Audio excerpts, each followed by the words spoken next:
Hello guys, आज हम आपके साथ में शेयर करने जा रहे हैं चॉकलेट केक की रेसिपी। अगर आप बिल्कुल बेकरी वाला टेस्ट अपने चॉकलेट केक में लाना चाहते हैं तो ये वीडियो ज़रूर देखिएगा। मेरा थोड़ा गला बैठा हुआ है जिसकी वजह से मुझे बोलने में थोड़ा दिक्कत आ रही है, लेकिन फिर भी आपको मेरी आवाज़ बिल्कुल क्लियर सुनाई देगी। हमने आपसे केक के वीडियोस में अक्सर बताया है कि मैंने कोई बेकरी का कोर्स नहीं किया है और ना ही मैं कोई बेकर हूँ। सिर्फ सीख कर मैं आप लोगों के साथ में केक बनाने की रेसिपी शेयर करती हूँ। तो हो सकता है कि केक को जब मैं डेकोरेट करती हूँ तो उतनी ज़्यादा फिनिशिंग ना है, लेकिन टेस्ट में 1% भी कमी नहीं आएगी। फिर भी केक बनाते बनाते आप देख सकते हैं कि मेरे केक में भी थोड़ी थोड़ी फिनिशिंग आने लगी है।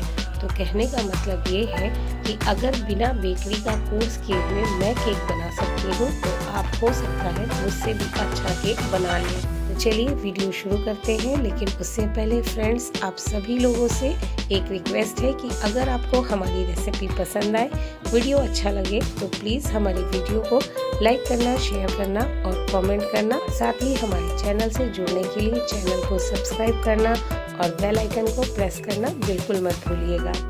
केक बनाने के लिए सबसे पहले हम मिक्सी का जार लेंगे। घबराइए नहीं, इस जार में मैंने चीनी को ग्राइंड किया था तो वो चीनी इस जार में चिपक गई है, बस इसमें और कुछ नहीं लगा हुआ है। तो चीनी को ग्राइंड करने के बाद मैंने फिर से इसी जार को ले लिया, वॉश नहीं किया क्योंकि जार गीला हो जाएगा। इसी का जार लेने के बाद अब हम लेंगे आधा कप डार्क चॉकलेट कंपाउंड। मैंने डार्क चॉकलेट कंपाउंड को ग्रेट कर लिया है और अब हम इस डार्क चॉकलेट कंपाउंड को मिक्सी के जार में डाल देंगे। साथ ही इसमें ऐड करेंगे गरम दूध, लगभग 2 से 3 टेबल स्पून। दूध ऐड करने के बाद जार को बंद कर देंगे और इस डार्क चॉकलेट कंपाउंड को हम ग्राइंड कर लेंगे। और ये देखिए, हमने डार्क चॉकलेट कंपाउंड का बिल्कुल फाइन पेस्ट बनाकर तैयार कर लिया है। अगर आपको पेस्ट बनाने में दूध कम लगे तो आप इसमें 1-2 टेबल स्पून दूध और ऐड कर सकते हैं। और अब हम इस जार को साइड में रख देंगे और केक के लिए बैटर तैयार करेंगे।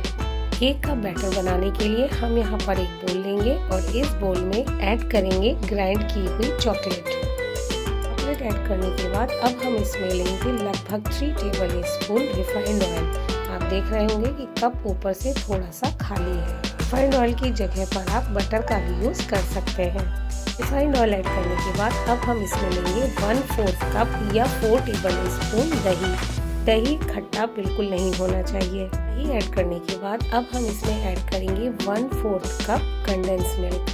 कंडेंस मिल्क अगर आपके पास नहीं है तो आप इसमें मिल्क पाउडर का यूज कर सकते हैं। साथ ही इसमें ऐड करेंगे 3/4 कप पाउडर शुगर। आप देख सकते हैं कि कप ऊपर से थोड़ा सा खाली है। अगर आप केक स्पॉन्ज बिल्कुल मार्केट जैसा सॉफ्ट चाहते हैं तो इसमें कंडेंस मिल्क जरूर यूज कीजिएगा। मैंने सारी सामग्री का मेजरिंग कप से किया है। अगर आपके पास ये नहीं है तो आप कोई भी एक बर्तन सेट कर लीजिए, चाहे कप ले लीजिए, चाहे कटोरी ले लीजिए और चाहे ग्लास ले लीजिए और उसी से सारी सामग्री का मेजरमेंट कीजिए। अब हम इन सभी इंग्रेडिएंट को अच्छे से मिक्स कर देंगे। इसे हमें तब तक मिक्स करना है जब तक कि चीनी पूरी तरह से घुल नहीं जाती और ये मिश्रण बिल्कुल क्रीमी सा नहीं हो जाता। और ये देखिए, चीनी बहुत अच्छे से घुल गई है और मिश्रण भी क्रीमी सा लग रहा है। तो चीनी अच्छे से घुल जाएगी तो हम बोल के ऊपर रखेंगे एक स्ट्रेनर और अब हम स्ट्रेनर में ऐड करेंगे 1 कप भरकर मैदा ऐड करने के बाद अब हम इसमें ऐड करेंगे 4 tablespoon dark cocoa powder. Cocoa powder की मात्रा को आप अपने टेस्ट के अकॉर्डिंग घटा बढ़ा भी सकते हैं। कुछ लोगों को डार्क चॉकलेट नहीं पसंद होता तो वो कोको पाउडर की मात्रा को कम कर सकते हैं। कोको पाउडर ऐड करने के बाद अब हम इसमें ऐड करेंगे 1/4 टी स्पून बेकिंग सोडा। इसमें ऐड करेंगे 1 टी स्पून बेकिंग पाउडर और अब हम इन सभी इंग्रेडिएंट को छान लेंगे। सभी इंग्रेडिएंट को छानने के बाद अब हम इसे भी अच्छे से मिक्स कर देंगे। मिक्स करते समय इस चीज का ध्यान रखिएगा कि इसे या तो आप कट एंड फोल्ड मेथड से मिक्स कीजिएगा या आप इसे केवल क्लॉकवाइज या केवल एंटी क्लॉकवाइज घुमाते हुए मिक्स कीजिएगा। साथ ही इसमें ऐड करेंगे 1/2 टेबल स्पून वनीला एसेंस। आप देख सकते हैं कि स्पून पूरी तरह से भरा हुआ नहीं है। वनीला एसेंस ऐड करने के बाद अब हम इस बैटर की कंसिस्टेंसी को सेट करने के लिए हम इसमें ऐड करेंगे थोड़ा थोड़ा दूध। तो पहले हम इसमें 2 टेबल स्पून दूध ऐड करेंगे और उसके बाद इसे मिक्स करेंगे और ज़रूरत पड़ी तो हम इसमें थोड़ा दूध और ऐड करेंगे। और ये देखिए केक के बैटर की कंसिस्टेंसी बिल्कुल परफेक्ट हो गई है। केक का बैटर बिल्कुल रिबन की तरह गिर रहा है। हमको बिल्कुल इसी तरह की कंसिस्टेंसी चाहिए केक के बैटर की। का बैटर तैयार होने के बाद सबसे लास्ट में हम इसमें ऐड करेंगे 1 table spoon white vinegar. White vinegar add करने के बाद वाइट विनेगर को हमें बिल्कुल हल्के हाथों से केक के बैटर में मिक्स करना है।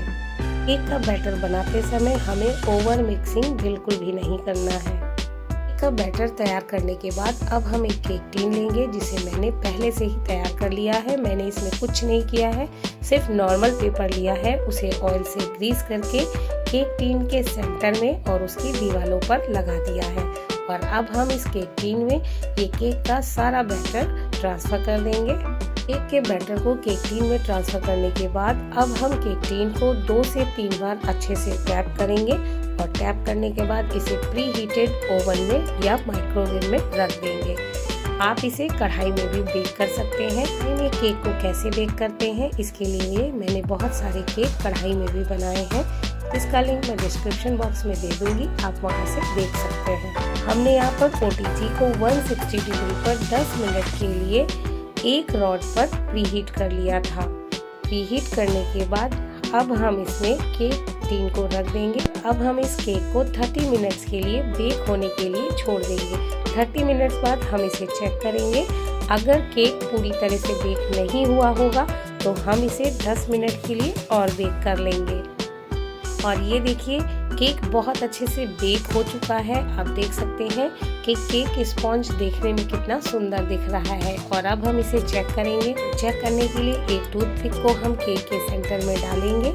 अगर टूथपिक पर केक नहीं चिपक रहा है तो आप समझ लीजिए कि केक बहुत अच्छे से बेक हो चुका है। मैंने यहाँ पर पहले 30 मिनट्स बाद केक को चेक किया तो केक पूरी तरह से बेक नहीं हुआ था, इसलिए मैंने इसे 10 मिनट के लिए और बेक किया है। और अब हम इस चॉकलेट केक को ठंडा होने के लिए छोड़ देंगे। तो अब हम इसे किसी कॉटन के कपड़े से ढक कर रख देंगे ताकि इसकी ऊपरी लेयर जो है वो हार्ड ना हो। और ये देखिए केक बहुत अच्छे से ठंडा हो चुका है। तो चलिए अब हम इसे डीमोल्ड करते हैं। तो डीमोल्ड करने के लिए हम एक प्लेट लेंगे और उस प्लेट को उल्टा करके इस केक टीन के ऊपर रख देंगे। उसके बाद प्लेट को सीधा कर लेंगे और केक टीन को 2 से 3 बार अच्छे से टैप करेंगे। और टैप करने के बाद अब हम केक टीन को ऊपर उठा लेंगे। और ये देखिए chocolate cake sponge cake tin से कितनी आसानी से बाहर आ गया है।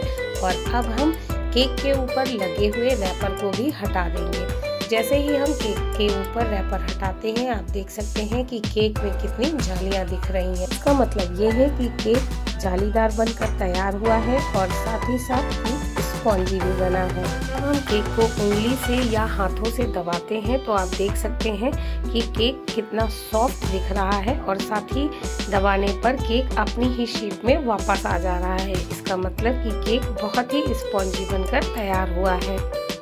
अब हम इस केक के स्पॉन्ज को सीधा कर देते हैं और सीधा करने के बाद अब हम इसके आइसिंग और फ्रॉस्टिंग के लिए गनाश तैयार कर लेते हैं। चॉकलेट गनाश बनाने के लिए हमने यहाँ पर एक पैन लिया है और इस पैन में हम ऐड करेंगे लगभग 300 ग्राम डार्क चॉकलेट कंपाउंड जिसे हमने कट कर लिया है। आप चाहें तो डार्क चॉकलेट कंपाउंड को ग्रेटर से ग्रेट भी कर सकते हैं। डार्क चॉकलेट कंपाउंड लेने के बाद अब हम इसमें ऐड करेंगे लगभग 200 ग्राम के करीब फ्रेश क्रीम ऐड करने के बाद अब हम गैस को ऑन कर देंगे और फ्लेम को बिल्कुल लो रखेंगे और धीमी आंच पर इसे हमें तब तक पकाना है जब तक कि चॉकलेट पूरी तरह से मेल्ट नहीं हो जाती। ये देखिए चॉकलेट पूरी तरह से मेल्ट हो चुकी है। चॉकलेट गनाश बनकर तैयार हो गया है। तो अब हम गैस को ऑफ कर देंगे और इसे ठंडा होने के लिए छोड़ देंगे। तो जब तक चॉकलेट गनाश ठंडा हो रहा है चलिए हम केक को लेयर्स में कट कर लेते हैं। हम यहाँ पर केक को 2 लेयर्स में कट करेंगे। आप चाहें तो इसे 1 लेयर में भी कट कर सकते हैं। तो सबसे पहले हम ऊपरी वाली लेयर को कट करेंगे। ऊपर की लेयर को कट करने के बाद आप देख सकते हैं कि केक अंदर से भी कितना जालीदार बनकर तैयार हुआ है। इसी तरह हम केक की दूसरी लेयर को भी कट कर लेंगे। दूसरी लेयर को कट करने के बाद अब हम इस केक को साइड में रख देंगे और एक कप में लेंगे थोड़ी सी चॉकलेट गनाश। यहाँ पर लगभग 2 से 3 टेबल स्पून चॉकलेट गनाश लिया है और इसमें ऐड करेंगे थोड़ा सा पानी। साथ ही इसमें ऐड करेंगे 2 टेबल स्पून पाउडर शुगर और इसे हम अच्छे से मिक्स कर लेंगे। अच्छे से मिक्स करने के बाद ये देखिए चॉकलेट का शुगर सिरप बनकर तैयार हो गया है और अब हम इसे साइड में रख देंगे और एक बोल में लेंगे लगभग 1 कप के करीब व्हिप क्रीम। व्हिप क्रीम लेने के बाद अब हम इसमें ऐड करेंगे लगभग आधा कप के करीब chocolate ganache. Chocolate ganache add करने के बाद अब हम इसे हैंड बीटर की मदद से अच्छे से व्हिप कर लेंगे। इसे हमें तब तक व्हिप करना है जब तक कि इस क्रीम में एक स्टेप पीक नहीं बनने लगता। और आप देख सकते हैं क्रीम में स्टेप पीक बन गया है। बस इसी स्टेज तक हमें क्रीम को व्हिप करना है। साथ ही आप देख सकते हैं कि जो हैंड बीटर है उसमें जो क्रीम लगी है वो भी नहीं गिर रही है, यानी क्रीम को हमने बिल्कुल परफेक्ट बीट किया है। तो अब हम लेंगे एक टर्न टेबल और उस पर लगाएंगे थोड़ी सी क्रीम। अगर आपके पास टर्न टेबल नहीं है तो आप कोई कटोरी ले लीजिए और उस पर एक प्लेट उल्टा करके रख दीजिए और आपकी टर्न टेबल तैयार हो जाएगी। टर्न टेबल पर क्रीम लगाने के बाद अब हम इसके ऊपर रखेंगे सबसे नीचे वाली केक की लेयर को। क्योंकि ये लेयर नीचे से बिल्कुल बराबर होती है, हमें पहली लेयर वही रखनी है जो नीचे से बिल्कुल बराबर हो ताकि केक हमारा अच्छे से सेट हो सके। अब हम इस केक की लेयर को सबसे पहले मॉइस्ट करेंगे चॉकलेट शुगर सिरप से। मॉइस्ट हमें बहुत अच्छे से करना है। जितना अच्छे से हम केक को मॉइस्ट करेंगे केक उतना ही ज़्यादा सॉफ्ट बनेगा। केक की पहली लेयर को अच्छे से मॉइस्ट करने के बाद अब हम इस पर लगाएंगे क्रीम। तो क्रीम लगाने के लिए मैंने एक दूध का पैकेट लिया है जिसमें मैंने थोड़ी सी क्रीम भर ली है और उसके बाद पैकेट के कॉर्नर को कट करके हम इस पर क्रीम लगाएंगे। कि अगर आप इस तरीके से क्रीम लगाएंगे तो आप क्रीम बहुत आसानी से लगा लेंगे। साथ ही क्रीम बराबर मात्रा में लगेगी। अगर आपके पास पाइपिंग बैग है तो आप उसमें क्रीम को भरकर क्रीम लगा सकते हैं। लगाने के बाद अब हम इसके ऊपर रखेंगे केक की सबसे पहली लेयर। क्योंकि केक की पहली लेयर या तो अधिक फूल जाती है या थोड़ा बहुत बैठ जाती है तो ऊपर से बराबर नहीं होती, इसीलिए हम इस लेयर को सेंटर में रखेंगे। और रखने के बाद इसे भी हम अच्छे से चॉकलेट शुगर सिरप से मॉइस्ट कर लेंगे। मॉइस्ट करने के बाद हम इस लेयर के ऊपर भी क्रीम लगाएंगे। क्रीम लगाने के बाद अब हम इसके ऊपर रखेंगे जो हमने केक की सेकेंड लेयर कट की थी। और सेकेंड लेयर कट करने के बाद इसे भी हम अच्छे से चॉकलेट शुगर सिरप से मॉइस्ट कर लेंगे।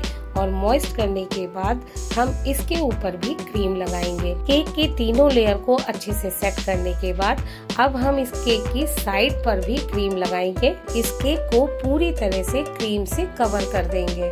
क्रीम को अच्छे से केक पर लगाने के बाद अब हम एक पैलेट नाइफ से इस क्रीम को पूरे केक पर अच्छे से फैला देंगे। अगर आपके पास ये पैलेट नाइफ नहीं है तो आप कोई चाकू भी ले सकते हैं और उसकी मदद से भी क्रीम को पूरे केक पर अच्छे से फैला दीजिए। क्रीम से केक को अच्छे से कवर करने के बाद अब हम इस क्रीम को बिल्कुल स्मूथ करेंगे। तो इसके लिए हम पैलेट नाइफ को एक गर्म पानी में डीप कर लेंगे और गर्म पानी में डीप करने के बाद हम इस क्रीम को अच्छे से स्मूथ करेंगे। गर्म पानी में पैलेट नाइफ को डीप करने के बाद क्रीम बहुत आसानी से केक के ऊपर लग जाती है। केक के ऊपर क्रीम अच्छे से लगाने के बाद अब हम एक स्क्रैपर लेंगे और इसकी मदद से केक की साइड की दीवारों पर क्रीम को अच्छे से बराबर फैला देंगे।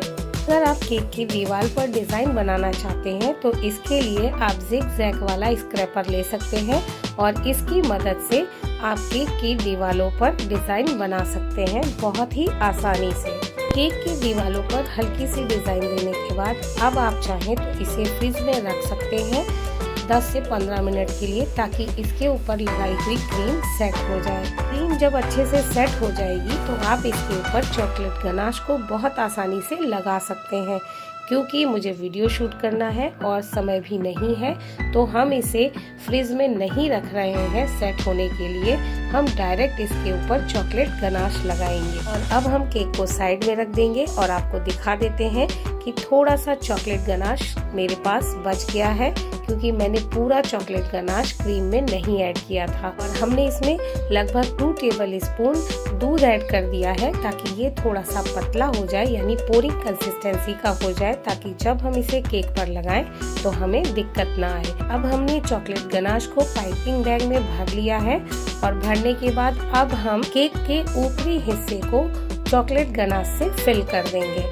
और ये देखिए, हमने ऊपरी हिस्से पर चॉकलेट गनाश अच्छे से लगा दिया है और चॉकलेट गनाश की ड्रेपिंग भी आप देख सकते हैं कितनी सुंदर आई है। साथ ही केक को डेकोरेट करने के लिए हमने यहाँ पर चॉकलेट बिस्किट लिए हैं, जिसे मैंने पीस से कट कर लिया है और उसके बाद इन बिस्किट्स को भी केक के ऊपर लगा दिया है।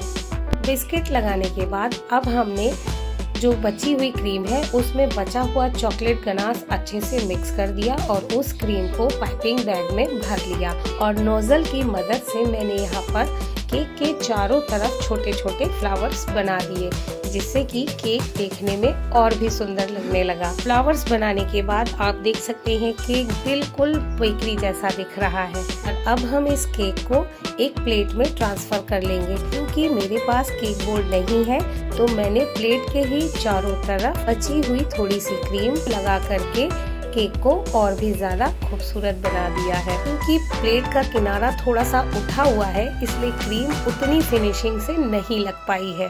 मुझे केक का टॉप थोड़ा सा खाली खाली लग रहा था, तो हमने इसके ऊपर थोड़े से चोको चिप्स डाल दिए हैं, जिससे कि केक और भी सुंदर दिखने लगा है। और फाइनली चॉकलेट केक बनकर तैयार हो गया, बिल्कुल बेकरी स्टाइल में। और टेस्ट में 1 भी % ये बेकरी से कम नहीं है। आप सभी से माफी चाहते हैं कि इस केक को मैं कट करके नहीं दिखा सकती हूँ, वो इसलिए कि मेरे घर में आज किसी का बर्थडे है, इसीलिए मैं इस केक को नहीं कट कर सकती हूँ। मैंने बर्थडे के लिए ये केक बनाया, तो मैंने सोचा कि मैं इसका वीडियो भी बना लूँ। और आप यकीन मानिए, कट करने के बाद जब हमने इस केक को खाया तो ये केक सभी को बहुत पसंद आया। बेकरी से भी कहीं अच्छा और टेस्टी केक आप घर पर बहुत आसानी से बना सकते हैं। बस थोड़ा सा पेशेंस रखना होगा केक को बनाने में, और जैसे जैसे आप केक की आइसिंग और फ्रॉस्टिंग करते जाएंगे, आपके भी हाथों में फिनिशिंग आने लगेगी। आपको हमारा ये बेकरी स्टाइल चॉकलेट से भरपूर चॉकलेट केक की रेसिपी कैसी लगी, हमें कमेंट करके ज़रूर बताइएगा।